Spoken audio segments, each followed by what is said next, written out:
Good morning. Today on CityCast Portland, we're talking about our metro's growing home-based food scene, from donuts to birria to supper clubs. Plus, a local nerd shares the rise of Portland's tabletop gaming scene. I'm your host, Claudia Meza, and with me are food and drink reporters Brooke Jackson-Glidden and Alex Frane. Hello. I think we can actually add culture reporter to your title, Alex. I love that. Yes. Welcome, friends. Hello. Happy to be here. Today's opening question is all about the debut of our WNBA team's newest mascot. If you weren't paying attention, the Portland Fire had a series of guerrilla-style marketing events around town to help build hype and curiosity around this new mascot.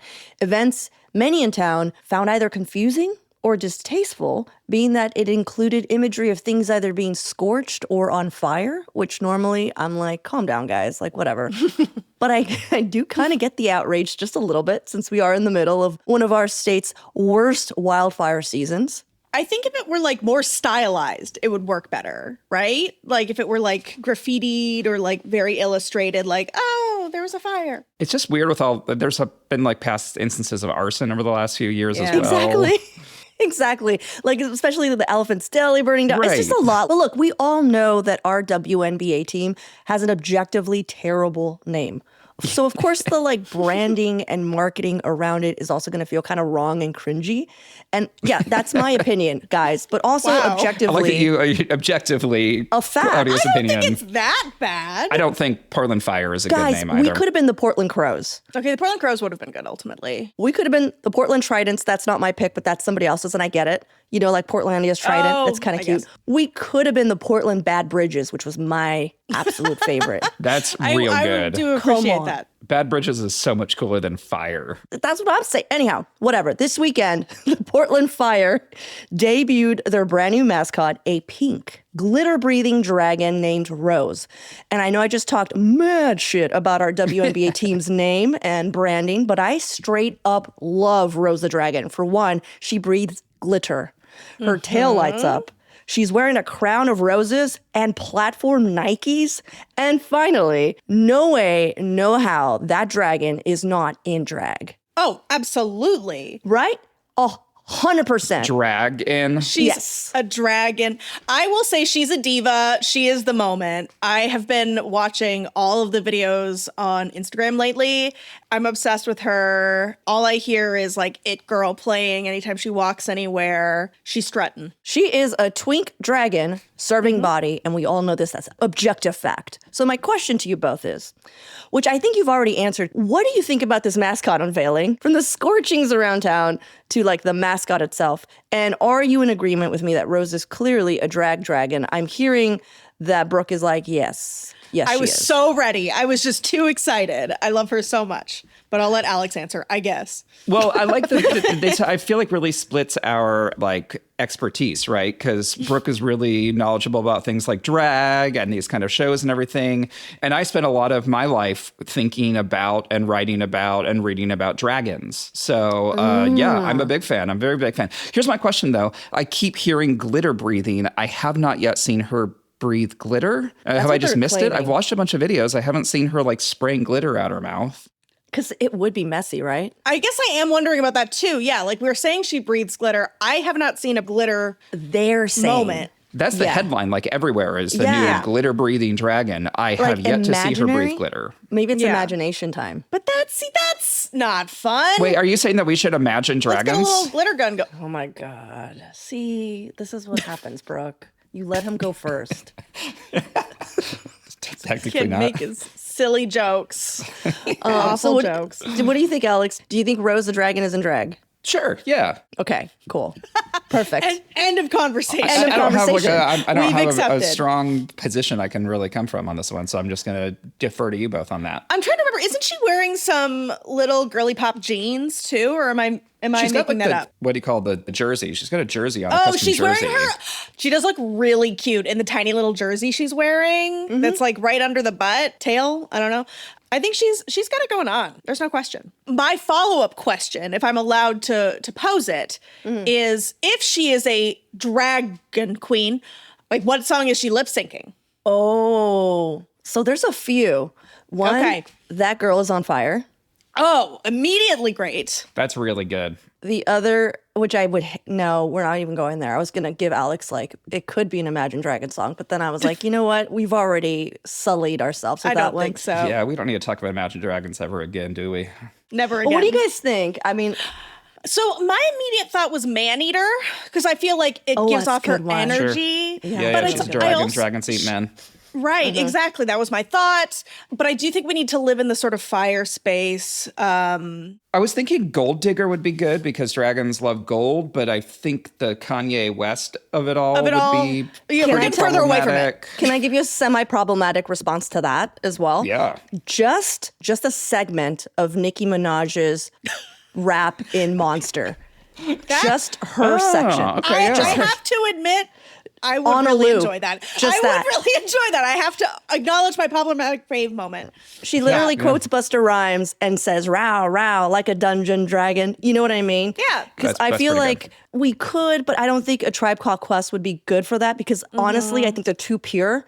But I do feel like Nicki Minaj's, her feature in Yeah. Monster is the perfect outro. I can see it. I Or really can intro, I see should it. say, right? Can you see Yes. it? Okay, great. I'm glad we resolved this as well. So Because it's this that was one, right? coming to mind. Yes. Well, thank you guys for answering my question, posing new ones, and then answering that. I really appreciate it. Let's take a quick break here. And when we come back, Brooke is telling us about Portland's growing cottage food industry.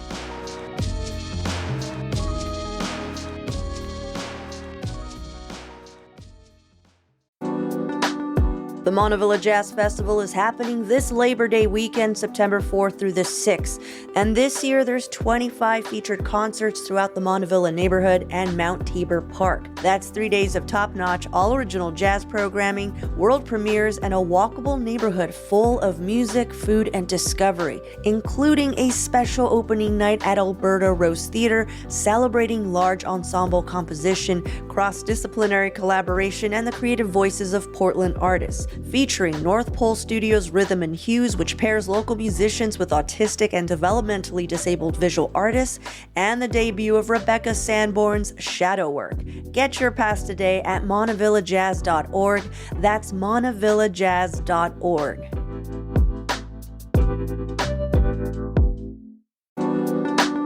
I'd like to introduce you to Stacked Piercing, a new luxury piercing studio in Portland's Alberta Arts District. It's local and woman-owned, welcoming everybody exactly as they are. Stacked is calm and spa-like, so no chaotic vibes, no piercing guns, just expert care in a space built to put you completely at ease. A relaxed atmosphere for ages 8 and up. Custom curated ear and nose looks are their specialty, which are guided every step of the way, and the Stack method follows your natural anatomy for placement that lasts and supports your healing long after you leave. They have beautiful, high-quality jewelry for modern mood, Buddha jewelry, and Tawapa, with hundreds of designs meeting the standards of the Association of Professional Piercers, which I've heard in this world is a big deal, so you're walking out day one in your dream piece. And CityCast listeners can take 20% off their first booking at stackedpiercing.com. Just use the code CityCast20. It's for services only. Jewelry is not included. That's stackedpiercing.com. Okay, Brooke, Yes. could you explain how it's legal in our city for people to sell food out of their homes? Well, I'm sure there's some people at home skeptical that it's safe. okay. So what I will say is that this is not new, and you have encountered this in ways you don't think about often. You know, cottage industry laws in Oregon have existed for a long time. I mean, think about it as like going to a dinner party, right? It is not in their interest to serve you food that's unsafe, right? And I will say there are still important structures in place. The main specific cottage industry protection is related to specific things. So you don't have to get a license for foods that are shelf stable, things like baked goods, right? But if you want to get into stuff that is like has to be kept cold or refrigerated, you do have to get a formal license. It's called a domestic kitchen license. So there are some protections in place, but it is still a much lower barrier to entry, which is extraordinarily useful, right? Like people used to go to Portland to eat at food carts, and people would open food carts here because there was a low barrier to entry. It was easier than opening a restaurant. Now it's pretty expensive to open a food cart in Portland. So having a domestic kitchen license, which is a couple $100 if I remember correctly, that is way cheaper. And it means that a much broader spectrum of chefs can kind of get into the industry. Right. So is this like a sign of the times in a sense, economically speaking? Like people, because a lot of these places are weekend only, meaning that they already have full-time jobs. And this is their weekend gig to make a little bit more money, maybe live out their dream of like Totally. doing this kind of thing full-time. Yeah, 100%. You know, it's interesting because, again, while these have existed, I mean, think about like tamale ladies, think about, you know, there are a lot of different folks who are doing this sort of like cooking in their kitchen and selling food that way. There's a woman in my neighborhood who just walks around and sort of gives out little flyers of the things she'll bake. So, you know, it's like there's a really wide spectrum of people doing this. But I will say that I saw a huge bump in 2020. Where more chefs, particularly professional chefs who had lost jobs in restaurants, starting to cook out of their kitchens, getting into the domestic kitchen project. And while they didn't have a restaurant job, you know, they would specifically focus on these other options. I wrote about this for Eater in 2020, right? And they would sell stuff on Instagram typically. They'd be like, hey, I'm making this. If you want it, DM me and pizza, you can come lasagna. pick it up. But Jerry Benedetto, who used to do Jerry's Pizza, you know, he was an Illinois expat who just missed tavern style pizza and just started selling it via Instagram. And now he has Jerry's Tavern, which is sort of a favorite in Northwest Portland. Oh, wow. Chicken Wings, Jerry Tavern? That's cool.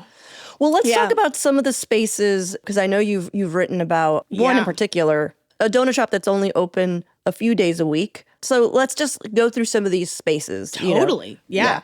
So this is one that I recently stumbled across. It's sort of funny because it actually opened at the beginning of the year, but it's just now really picking up steam. And this is Carmack's. So this guy, Sean Carmack, he comes from this long line of originally Utah-based potato donut makers. They used to have a place called Carmack's there, and they would serve, you know, it was kind of like a soda fountain or a luncheonette. They served a lot of different things, but a big draw to this place was their spud nuts.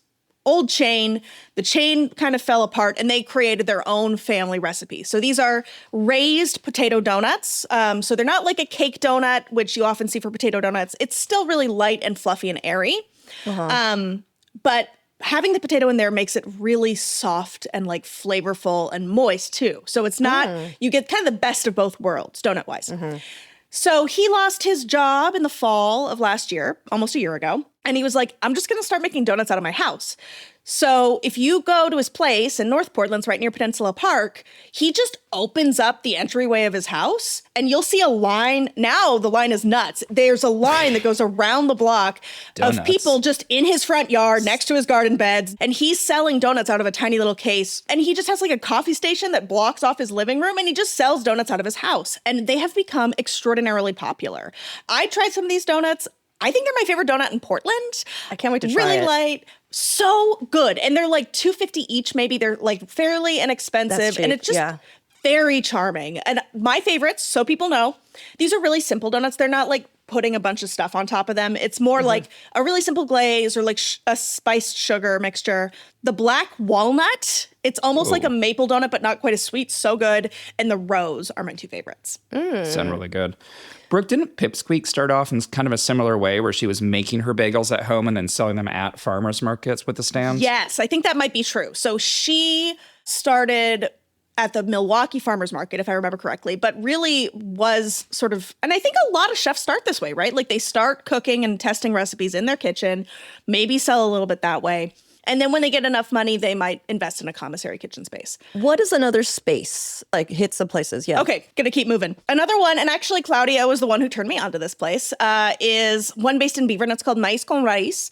This is definitely only on the weekends. Unclear, but I'm pretty sure she has a day job. And she just makes, she's like kind of based on TikTok, and she makes birria and quesabirria out of her house. She's done other things too, a lot of guisados, things like... She does a lot of menudo too on Sundays. Yeah. It's a big deal. And tamales. Tamales, chicken all of her tinga. tortillas, everything is like fresh. When I popped up, Brooke, that's why I was like, oh, we should go here, just because it's so rare to see somebody making everything from scratch. Totally. And, you know, especially quesabirria. I feel like you might see people making their own tortillas for specific tacos, but making your own tortillas for quesadilla themselves. I mean, like, it's so good. And the consomme is like really, really, really like thoughtful. And she clearly puts a ton of energy into it. You just text her an order and you end up getting this huge pile of food. It's so great. And like, again, feels super homemade in a really lovely way, literally. But yeah, I would say that is a sort of classic example, and a newer one that I've seen. One that is older that I really, really enjoy. This is one of those ones that was born out of early pandemic 2020, is what used to be called Lasagna Project and is now kind of going by Tommy Lasagna. I don't know why that's so cute. Which does sound like a childhood singer a little bit. Totally Tommy Like Lasagna. kids music, Like, what kind of childhood singer? Tommy Lasagna. Tommy Lasagna. Kids entertainer, right? Kids entertainer. Gotcha. I freaking love this combo name, Tommy Lasagna. I want Tommy Lasagna to exist. Alex, Yep. can this be your like hidden personality, your alter ego? 100% go see Alex's Tommy Lasagna. I don't think I could rock Tommy.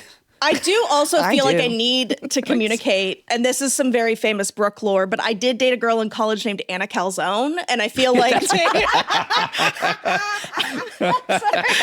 Calzone and Tommy Lasagna. Lasagna, they would be friends. They or secret lovers. Not so secret. That's your Wow. awkward thruple right there. Oh my God, there is a song right there. powerful. Someone, it's like a Italian food country ballad someone needs to write. Anna Calzone. Anna Calzone and Tommy Lasagna. Okay, sorry, go on. Brooke. Anyway, so Tommy Lasagna is actually Tom Boyce. He was a chef. He used to do a bunch of stuff in LA. He worked at like Spago and stuff. He helped Andy Ricker open the Pok Pok in LA. But he moved up here, and he, again, kind of just started in 2020 selling these lasagnas out of his house. These are exceptionally good lasagnas, like very clearly handmade pasta, but like a very classic bolognese. I know this is gonna be really shocking for everyone here who listens to me. You have strong opinions Very about this? picky. I'm very picky about a bolognese. And this Whoa. one, really clearly, lots of layers of flavor, very slow developed, really, really beautiful. And again, layered with a nice Is it bechamel? bechamel that Yeah. isn't gloopy. I hate it when it gets that gluey texture. Not at all. Just perfectly luscious, really beautiful. But he also does like seasonal ones that sort of rotate. You'll encounter a lot of different flavors. One that I saw recently that I was like, oh God, I have to order it, is the wild chanterelle with garlic and fontina. I mean, come on. That sounds incredible. Yeah. And the thing about Really hungry. lasagna, this is one of my favorite things about this place. Lasagna is so often, you have to like commit. I make a great lasagna, but it's like I make it for 1 million people. He does these little single or 2-person lasagnas. And as Oh, that's so smart. Ideal. I know, and like my partner can't eat dairy, I can get my own little lasagna. So love that place. Real quick, supper clubs. I feel like I've been Yes. seeing more and more on TikTok. Are there any that you would recommend, like people look up to see? 'Cause there's one in part, I forget her name, but she Yeah, like her Rel. mom always helps her out. I just know Yes. that. Do you Is know what I'm that talking Ariel? about?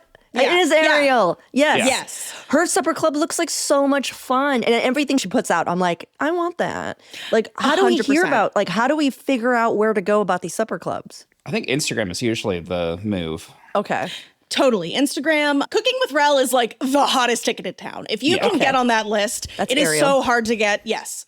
So at Cooking with Rel, really hard to get a ticket to that one these days. Those lists are really, really packed, but she is really good at sharing other supper clubs. So it's worth following her, keeping an eye out, see if there's an opening. She sometimes does like more public events, but she also sends out information about other supper clubs because yes, this is totally a thing. People are doing these like garden parties. It's the gig economy's dinner party culture, I guess is what I would call it. Right.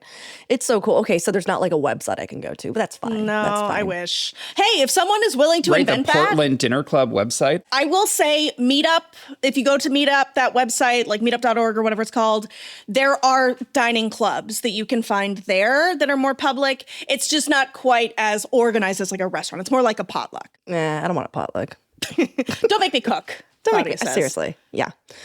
Cool. Well, thank you, Brooke. Hope that we get to talk about like new, because there's other stuff we just don't know about. Totally. Please send me info. Yeah. Brooke, what's your contact for them Yeah. to hit you up? So If you have a supper club or one of these sorts of businesses, at me on Instagram. So that's at Jackson-Glidden. I am genuinely very interested. I want to taste the food you made. Let me try the food you made. That's right. Let's take a quick break here.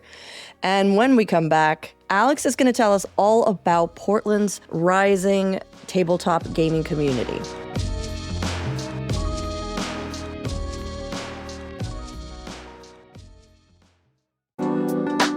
More than 20 years ago, Grand Central Bakery took tomatoes off their menu unless they were sourced from local farms at peak ripeness. That decision turned tomato season into a celebrated annual event, marking the return of the Grand Central BLT. And this year, they're sourcing their plump tomatoes that I'm being told are larger than a baseball from Deep Roots Farms and Gathering Together Farm in our Willamette Valley.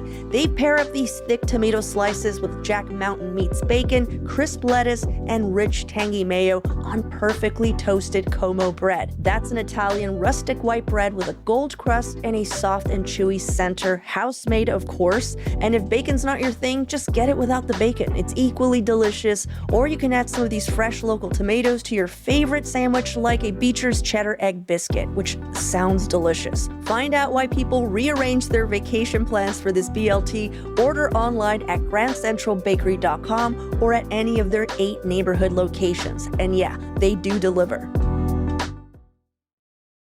Alex, this is the second week in a row you've reported on non-food topics. With Brooke, too. It's kind of funny. And you've doubled down on your nerdy interests, which has been very brave of you to do while I'm still host of the show. And frankly, inspiring. So tell us. I try to be an inspiration whenever I come on here. That's that's why I feel, that's what I feel like I bring to Portland CityCast, right? I think I agree. Courage. Fundamentally. Courage. Tell us about our city's growing tabletop gaming community and talk about it like there are 2 really cool people in the conversation right now who just don't know anything about it. Because we're like, I can't fully say that because I know that Brooke has experience with tabletop I was about to say games. I'm masquerading here as someone who has never played a tabletop talk about game. it like there's one person. One cool person. Sorry. Who did a lot of other stuff in college. I'm not saying this is like beneath me. I wasn't cool in college. I'm so sorry. I dated Anna Calzone. Sorry, I was too busy getting some in college. I was too busy getting some in college. I know I'll be honest, Brooke, I don't believe you dated an Anna Calzone. That definitely sounds like a Canadian girlfriend at this point, now that you're telling me. I am really ready for her to email me and be like, keep my name out of your mouth. Keep my delicious name out of your mouth. I think it was a Usual Suspects thing, right? Brooke was trying to explain about who she was dating to someone, and she looked over and saw someone eating a calzone and was like, Anna her name was Calzone. Anna Calzone. Okay, we are way off subject. Alex. Games. Tabletop games. Alex. Tabletop games. role-playing games. Tabletop role-playing games, the most famous of which is, of course, Dungeons & Dragons, largely considered to be the progenitor. What a tabletop role-playing game is, for people who do not know, it's a group activity of people coming up with a shared narrative whose storyline is informed by some sort of conflict resolution mechanics, usually in the form of rolling dice and rule books. You take on the role of a particular character or an individual, and usually there is one person at the table or virtual table who is the game master or GM who's kind of guiding the storyline, setting the scenario, and arbitrating rules. And these games can be anywhere between a couple hours sitting around telling a complete story to an ongoing series of games that last for months or even years. My longest campaign lasted about 4.5 years of nearly every week we were playing together. Damn, who is the dungeon master? Is that the word? Oh. Yes, that is. So Dungeon Master is usually referred to if you're playing a game of Dungeons and Dragons. And then otherwise it's that there's plenty of other names. Usually Game Master is kind of the more like universal term. We use GM rather than DM often. Oh, yeah. GM. Oh, like general manager. Yes, like general manager. Yes, exactly. Or game master, as it actually is. Yeah. But Portland is all about role-playing games. Like, I think you would be surprised. Okay, so for instance, on Saturday, I was wearing my new Mothership shirt that I'm wearing right now, which is a role-playing game. I went to this very cool cafe that just opened up at the old Stumptown on 34th and Belmont. And the barista, who I think is also the owner, asked me about it. And then, of course, they were telling me about their role-playing games that they're in right now, their D&D game and their other. It's such a ubiquitous thing in Portland right now that it's kind of hard to find somebody who doesn't like kind of secretly have like a D&D game going, at least from what I've experienced. Dungeon Master Tommy Lasagna. I think that Dungeon works. Master Tommy Lasagna and Keeper Anna Calzone. I think do this have to works. say that I did also date a person in college who trained dungeon masters. Like professionally, he had like They trained Dungeon Master? Listen, I Yeah. just think that we should maybe have a couple weeks where Brooke just comes on and highlights one of her college exes, and we can all discuss that for an entire episode. I think it's a rich material to mine. I think you're right. Okay, sorry. okay. Alex, Sorry. so Staying focused. we're focused. We're Brooke. focused. We're super focused. So what I wanted to come on today is particularly talk about is one of the reasons that I think that the culture around D&D is changing, or about role-playing games is changing, is because of a little shop that I wrote about for Portland Mercury called Dark Future.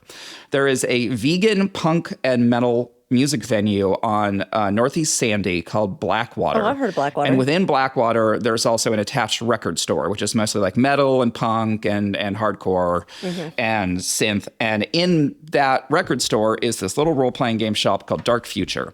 And I learned about Dark Future when I was writing a story for Brooke, actually at Portland Monthly, about the rise of drop-in role-playing games in Portland.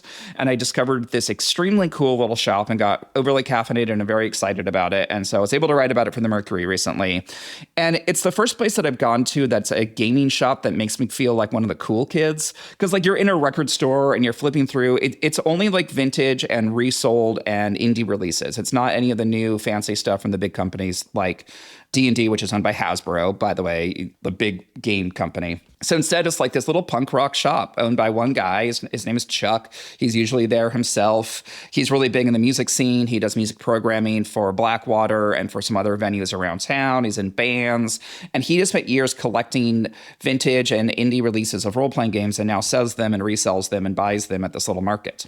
And so, again, I just had this kind of unique experience there for the first time shopping there. I was like, I feel like I'm cool, instead of just like at some like really brightly lit game shop, mostly selling the fanciest, most expensive new releases from Wizards of the Coast. That's the parent company of Dungeons & Dragons. Sorry, getting the weeds a little bit here. Anyhow, Alex, so that's a shop we could visit. That's a shop. Yeah. Dark Future. What are other drop-in shops if people wanted to explore this? And just, I hope our listeners know that I'm joking about me being cool, for one.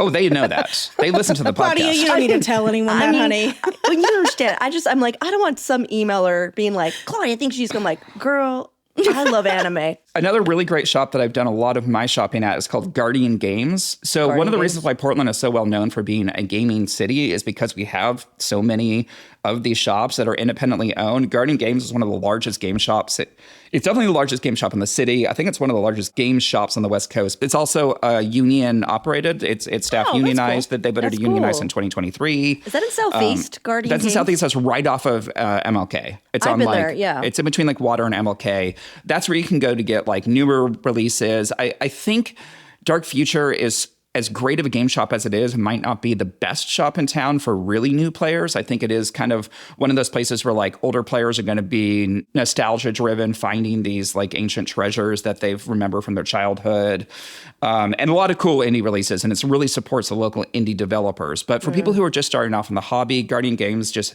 has more of a roster of games to choose from.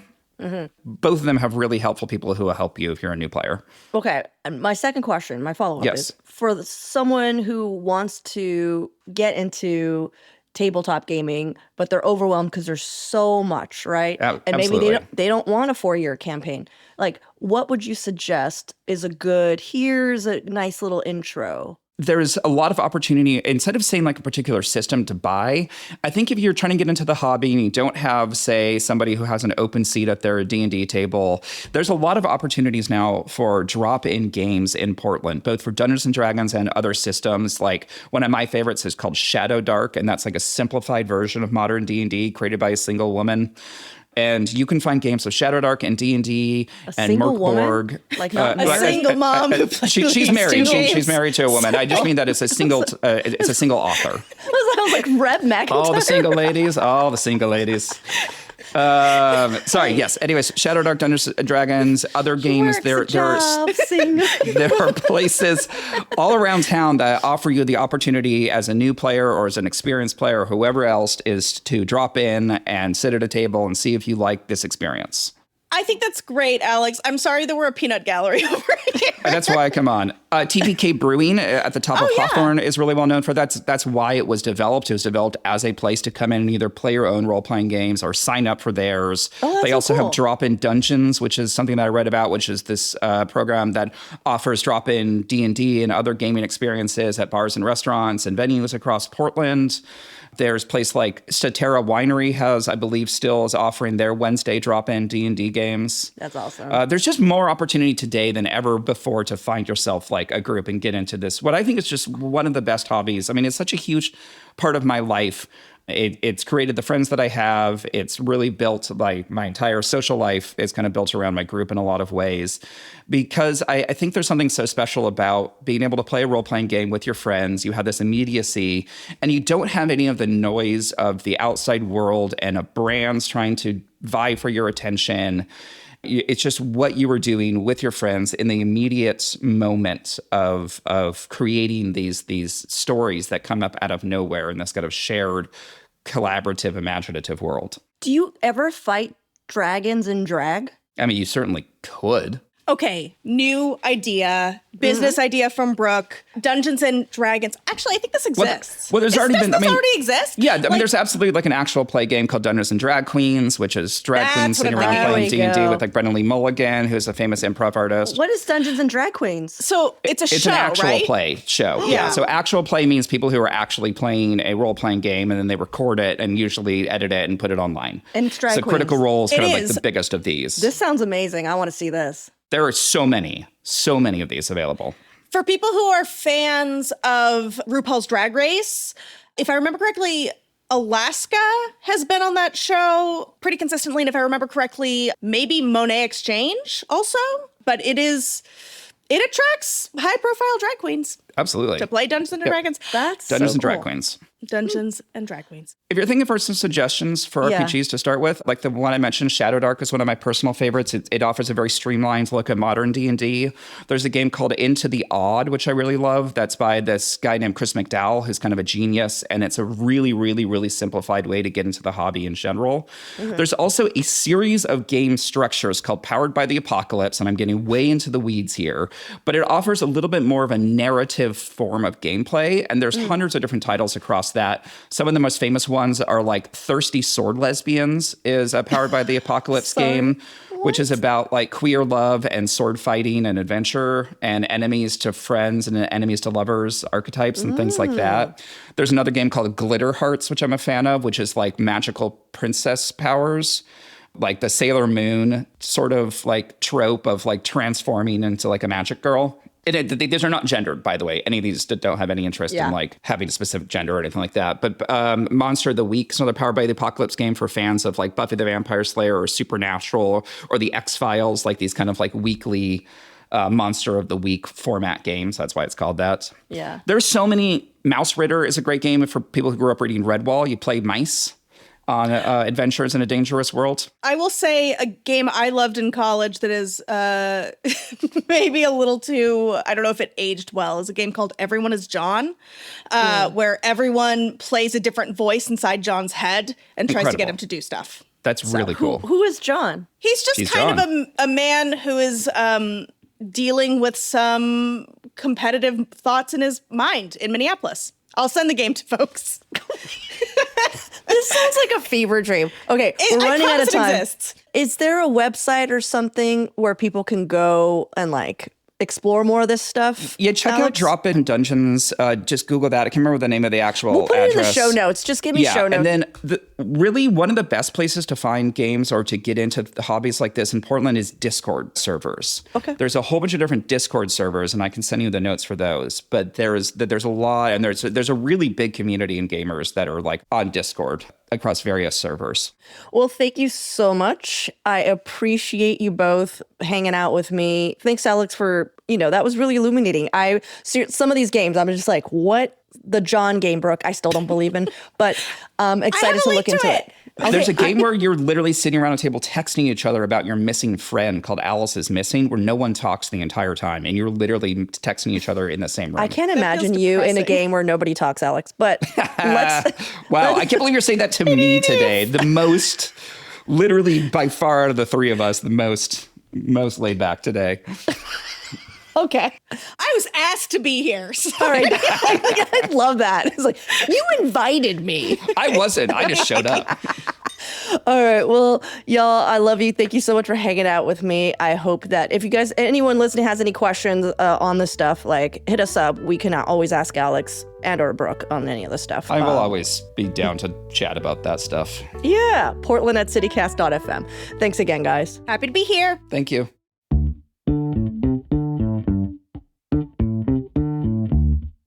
That's all for today here on CityCast Portland. Thank you so much for listening. If you enjoyed the show, share it with a friend, rate it, leave us a good review, and don't forget you can support the show and get great perks like ad-free listening by becoming a CityCast Portland neighbor. Just visit membership.citycast.fm. That's membership.citycast.fm/Portland. We'll be back tomorrow morning with more from around the city. Until then, see you at Slim's.